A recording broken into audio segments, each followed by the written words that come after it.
Ownership के ऊपर मैं धीरे धीरे आऊंगा sir ji.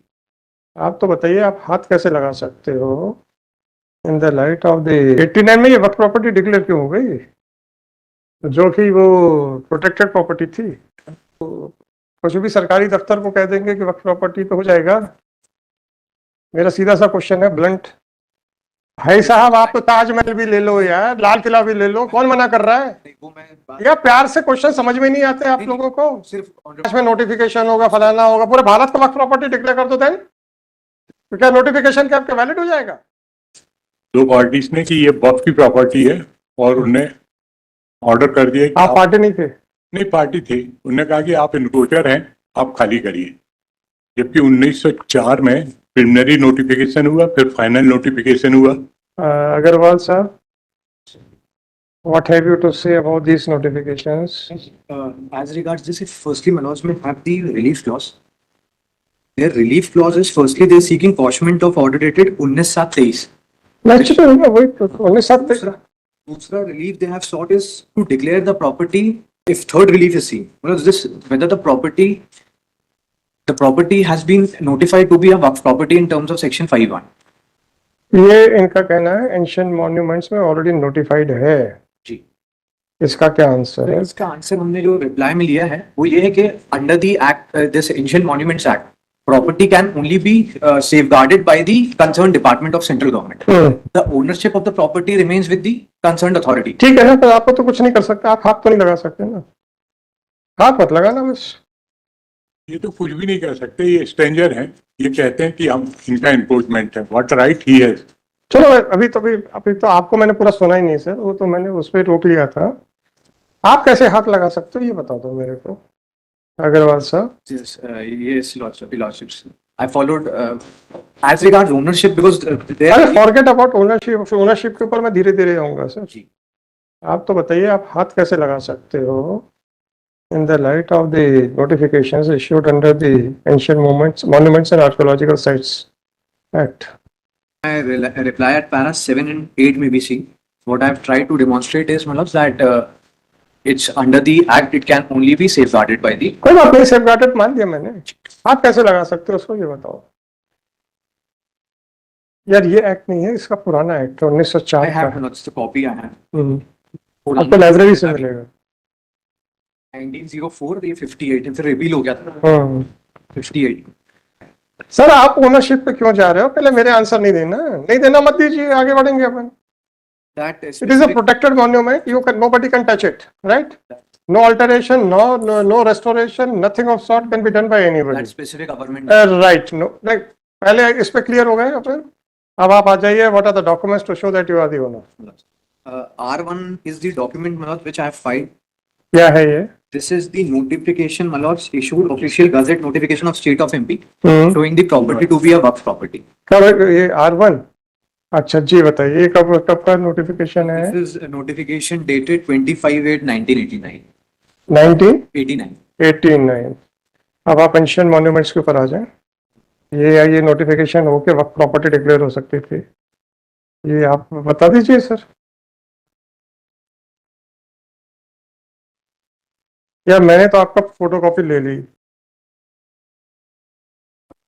That I have referred in my reply also that from if my lords may have say, section 3 and 4 it says it provides for protection of the monuments. आप पूछेंगे नहीं बस again and again you are saying the same thing. Let me dictate the order just now. 89 में ये वक्त property declare क्यों हो गई जो कि वो प्रोटेक्टेड प्रॉपर्टी थी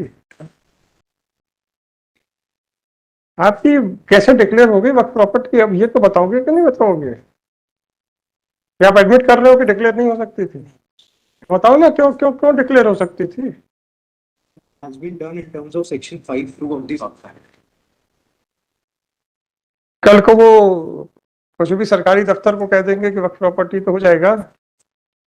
मेरा सीधा सा क्वेश्चन है ब्लंट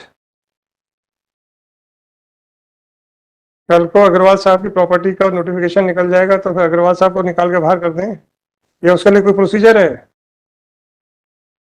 इतना ही पूछ रहा हूँ भाई। प्रोटेक्टेड मॉन्यूमेंट है कैसे डिक्लेयर हो गया 89 में Section 5C. In terms Five of? 5 of the Waqf Act. The notification is issued under this. अरे भाई साहब, आप तो ताजमहल भी ले लो यार, लाल किला भी ले लो, कौन मना कर रहा है? नहीं, वो मैं या प्यार से क्वेश्चन समझ में नहीं आते आप लोगों को? सिर्फ ऑनरेबल कोर्ट किसी के अरे ऑनरेबल कोर्ट को छोड़ो, किसी की भी प्रॉपर्टी को आप वक्फ प्रॉपर्टी डिक्लेयर कर सकते हो। टेल मी, सेक्शन 5 में नोटिफिकेशन होगा, फलाना होगा, पूरे भारत को वक्फ प्रॉपर्टी डिक्लेयर कर दो, देन तो क्या नोटिफिकेशन क्या आपके वैलिड हो जाएगा? The property was already declared as ancient monument by issuing a notification in the early 19s, बिना किसी ओनरशिप को, बिना कुछ देखे। क्या ओनरशिप थी आपकी इसके पहले से, prior to this notification which was issued under the ancient monument act? Who was the owner of this property? Notification issue हो गया तो प्रॉपर्टी आपकी हो गई। तो फिर क्या छोटे छोटे नोटिफिकेशन इशू हो रहे हैं? इकट्ठा एक ही कर दो, झंझट खत्म। एक सिर्फ परमिशन सिर्फ एक सबमिशन और मैं हाँ, it may be rejected sir, वो रिजेक्ट ही करेगा ऑनरेबल। सिर्फ इसमें इतना था कि क्योंकि आई फॉलोड लॉर्डशिप्स की ओनरशिप का डॉक्यूमेंट, रिप्लाई में वो चीज़ नहीं है। whether the properties are waqf property or not, that question has been decided. That is to be decided by the after perusal of after reducing evidences and all. So तो ये वक्फ board ने ये कैसे order कर दिया है? Tribunal का order है कि बोर्ड का ऑर्डर? किसका ऑर्डर है? ये the order under challenge is passed by the CEO. CEO ना, किसका? अच्छा हाँ ठीक है, कैसे कर दिया सर? वक्फ बोर्ड का है ना, कैसे कर दिया इसने? CEO के संबंध में हमने जो लिखा है वो सिर्फ ये आपने लिखा, इन्होंने एक्सेप्ट कर लिया? नहीं, हमने सिर्फ इतना लिखा है कि वो एग्जीक्यूटिंग अथॉरिटी था, तो just because there was a notification in pursuance of that notification he has passed that order.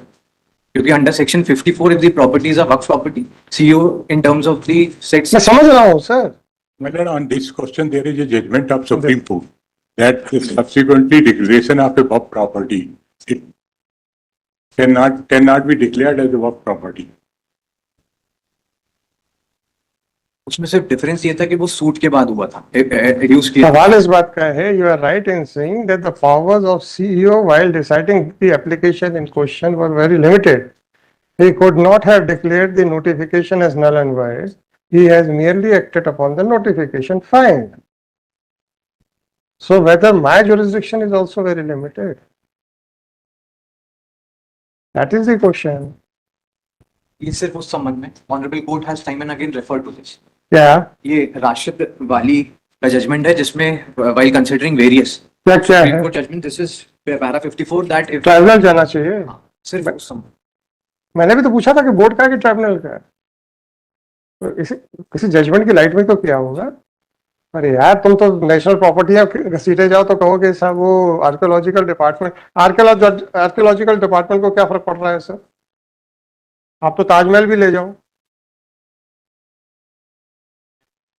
whether any of the officer of the archaeological department will have any adverse effect on their health. बल्कि monument से हमको कोई income नहीं है sir. अरे income का सवाल नहीं है, सवाल इस बात का है कि आपका पर्सनल इंटरेस्ट क्या है कुछ नहीं। तो सेफगार्ड दीज थिंग्स कि ये जो जिससे एक हमारी पुरानी सभ्यता, हिस्ट्री, अब बिल्डिंग्स नहीं होती हैं, इससे आपने वहां पे का जो कल्चर था वो सारी चीजें रिफ्लेक्ट होती हैं। पढ़ना आना चाहिए बिल्डिंग्स को।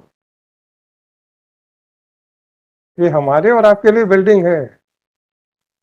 वो लाल किला देखें तो हमें लाल दीवारें दिखती हैं, पर लेकिन जिनको इसमें हिस्ट्री में होता है तो उसकी एक एक ईंट बोलती है।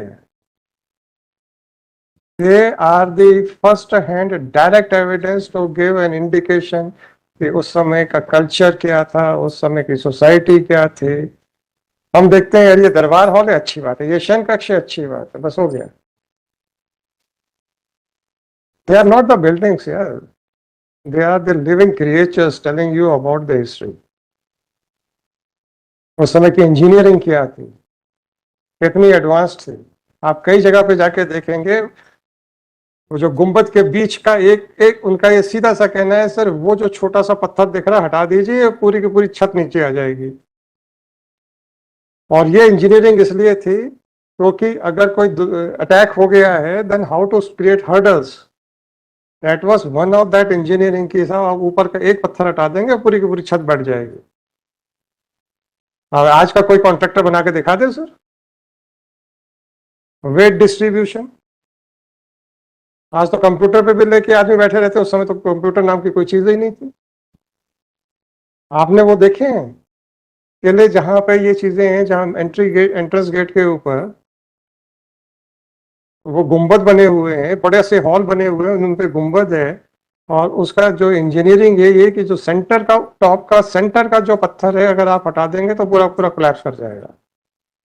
देखा है आपने? नहीं देखा सर। ये बिल्डिंग्स नहीं है, ये बोलती हैं, इंजीनियरिंग के बारे में बोलती हैं, नॉलेज के बारे में बोलती अशोक मनकोटिया के केस में सुप्रीम कोर्ट ने कहा, हालांकि वो रिलीवेंट नहीं था इसलिए मैंने लेके नहीं आया, उसमें ये कहा है कि these monuments should be protected at any cost.